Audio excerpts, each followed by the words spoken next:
Wilayah ujung timur Gunung Kidul ternyata memiliki dermaga yang ramai dan selalu aktif bongkar muat setiap harinya. Tepatnya di Pantai Sadeng. Bongkar muat biasanya dilakukan pagi hari mulai pukul 7 hingga selesai. Hasil ikan yang dibawa nelayan dari melaut, utamanya ikan tuna yang merupakan hasil laut utama dari Pantai Sadeng. Wah, kebetulan banget aku dan Dwina lagi cari ikan tuna nih untuk diolah jadi aneka olahan. Kapal yang digunakan untuk melaut biasanya ukurannya 10 GT dengan membawa 3 box ikan yang masing-masing dapat menampung hingga 1 ton ikan. Nah, jadi masyarakat Sadeng Gunung Kidul ini biasa memanen ikan tuna setiap hari. Hanya saja mencarinya butuh waktu 1 minggu di tengah laut. Ikan-ikan yang udah dipanen ini langsung dibeli sama penjual-penjual daerah sini. Saat kapal mulai bongkar, setidaknya 10 orang mulai mengeluarkan ikan tuna yang diperoleh sekaligus disortir. Mana tuna yang kualitas bagus, mana yang tidak. Beberapa ikan yang ikut tertangkap akan dipisahkan dengan tuna. Setelah disortir, tuna dimasukkan ke dalam tong untuk selanjutnya dibawa ke tempat pelelangan ikan. Saat penyortiran ini akan kelihatan, ikan yang besar akan dipisahkan, tuna ukuran sedang akan dimasukkan ke dalam tong. Nah, ini nih, ikan tuna yang paling gede. Paling enggak, beratnya sampai 7 kg. Apet banget ya Pak, nggih? Kalau tong sudah terisi penuh ikan tuna, harus segera dinaikkan ke darat. Butuh 7 orang untuk membawa tong ke darat, 4 orang di kapal untuk mengangkat, dan 3 orang di darat untuk menarik tong. Wah, benar-benar berat.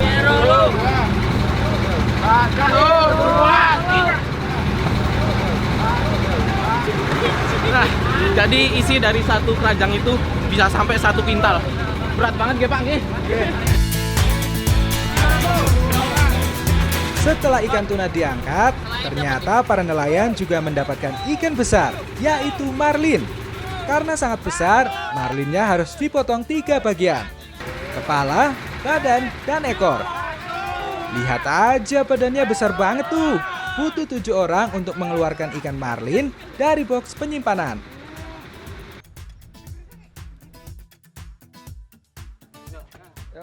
Sekarang aku akan bawa tong berisi ikan tuna ke dalam tempat pelelangan untuk ditimbang dan dicatat.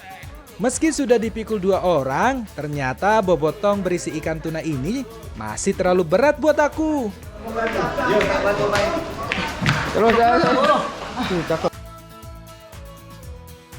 Beratnya 1 tong ini 1 kintal. Apa nggih Pak, nggih? Ya. Enggak, Pak. Karena aku nggak mampu, akhirnya dibantu sama bapak-bapak di sini. Karena kalau tidak biasa mikul tong ikan ini, badannya bisa sakit semua.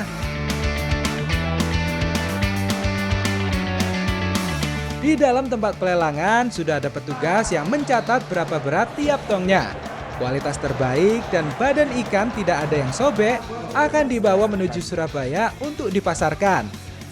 Untuk ikan tuna yang BS atau tidak sempurna akan disortir lagi dan akan dijual oleh pedagang di sekitar. Seperti itu Pak? Ini yang BS. Oh, Ini kan niki. pecah perut namanya. Ini pecah. Udah sobek namanya udah BS.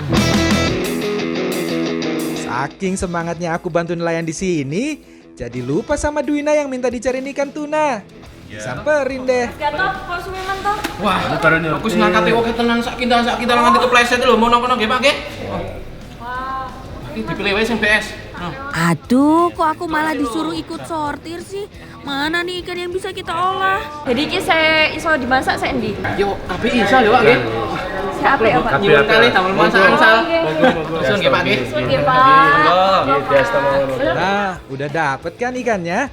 Sekarang kita olah yang beda ya.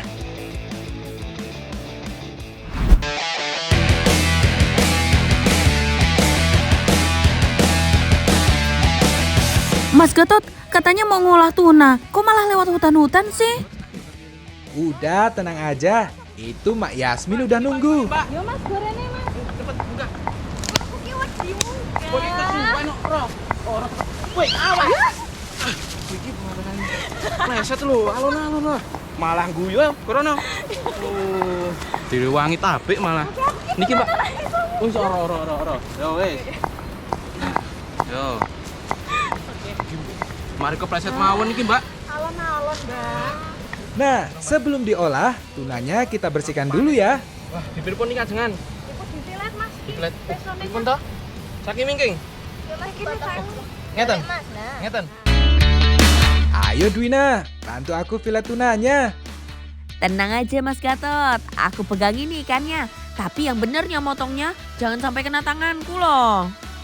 Salah satu ciri dari tuna yang bagus, ya warnanya kemerahan seperti ini dan terlihat masih fresh. Nah, jadi ikan tuna ini yang udah tadi aku panen bakal dibikin bakso tuna. Pertama yaitu dipotong filet, setelah itu aku kerok dagingnya nih pakai sendok biar sampai habis. Untuk membuat bakso, yang digunakan hanya daging tunanya aja ya. Untuk tulang dan kepalanya tidak dipakai. Selanjutnya daging ikan tuna akan ditumbuk biar lembut dan mudah diolah. Duh, Wina kok lama banget numbuknya. Udah sini aku yang numbuk. Namanya juga cewek, kalau numbuk ya pelan-pelan dong. Kalau udah lembut, sekarang tinggal campur dengan tepung untuk diadon menjadi bakso. Campur dengan telur dan aduk hingga adonan menjadi kalis. Dalam pembuatan adonan bakso tuna ini harus pakai tangan langsung agar kerasa nanti udah kalis atau belum nih atau nggak lengket di tangan. Nah, kalau keuntungannya pakai ikan tuna, itu dia dagingnya banyak dan juga mudah dibentuk. Udah kalis nih adonannya. Sekarang langsung aja kita rebus ya.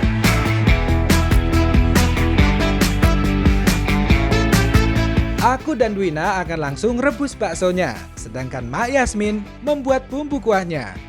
Untuk kuahnya cukup menghaluskan cabai merah, garam, merica, bawang putih, dan jahe.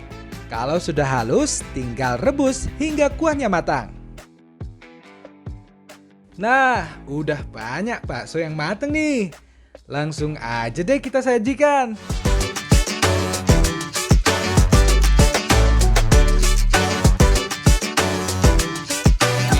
Bakso ikan tunanya udah jadi nih, saatnya kita santap. Bakso ikan tuna cocok loh buat yang mau diet. Karena kalau makan bakso identik dengan lemak dan daging dari sapi. Kalau dari tuna ada hormon leptin yang berfungsi mengontrol keinginan untuk makan. Bakso ikan tuna ini hampir sama seperti bakso daging biasanya. Hanya saja yang membedakan adalah tekstur dari daging ikan tunanya, lebih lembut dan lebih kenyal. Kuahnya gimana nih? Mantap banget. Rasa kuahnya itu gurih, terus juga pedas. Karena aku sampai nangis ya. Tapi bikin badan Tapi anget ya. bikin badan anget dan tenggorokan enak banget rasanya. Karena baksonya ini pakai daging ikan tuna, jadi mengandung omega dan protein yang banyak. Jadi lebih bagus untuk kesehatan dan pertumbuhan. Wah, jangan enak tenan menikmati bakso tuna dengan kuah pedas.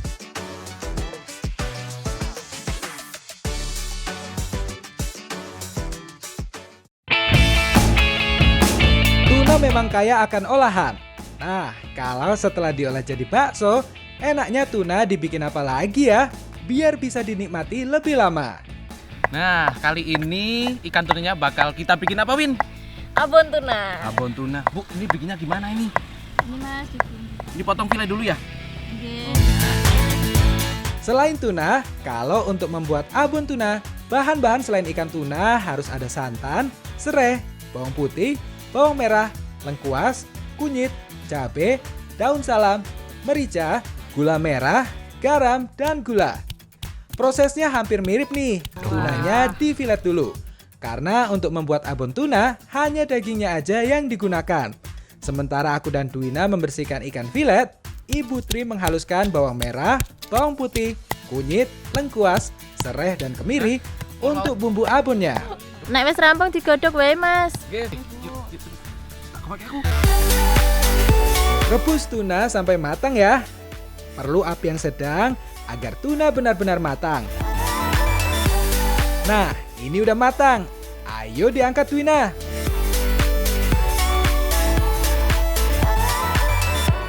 Setelah direbus, sekarang ikan tuna ditumbuk hingga halus, biar abonnya enak. Proses penumbukan daging ikan tuna ini merupakan hal utama dalam pembuatan abon ikan tuna. Nah, ini yang membuat daging ikan tuna hancur dan juga menjadi lembut. Nih, aku tunjukin. Cepet golek. Kocak. Nah, kalau sudah lembut, daging tuna siap untuk dimasak menjadi abon. Mbak santannya ketinggalan. Kau santan nih. Sangrai bumbunya terlebih dahulu hingga harum. Dan apinya kecil aja ya. Udah wangi belum, Mas? Ya wes lah, Bu. Ampun, Bu. Oh ya, terus santan masuk ya. Pede nih, Masya Allah. Pertama, masukkan santan, masak bersama garam, gula pasir, merica bubuk, dan gula jawa. Masak hingga gula jawa meleleh, baru masukkan tuna yang telah ditumbuk. Terus diaduk hingga abonnya tidak gosong. Ini ya Mas, caranya Pripun? diteken-teken gini. Ben apa? Biar nggak gosong, Oh. nggak lengket. Terus Ini kok gulanya dereng acur, Bu. Butuh waktu hingga 2 jam agar abon benar-benar matang. Dengan bentuk kering dan tidak lengket pada wajannya. ya udah matang Mas, yuk diangkat yuk. Ya.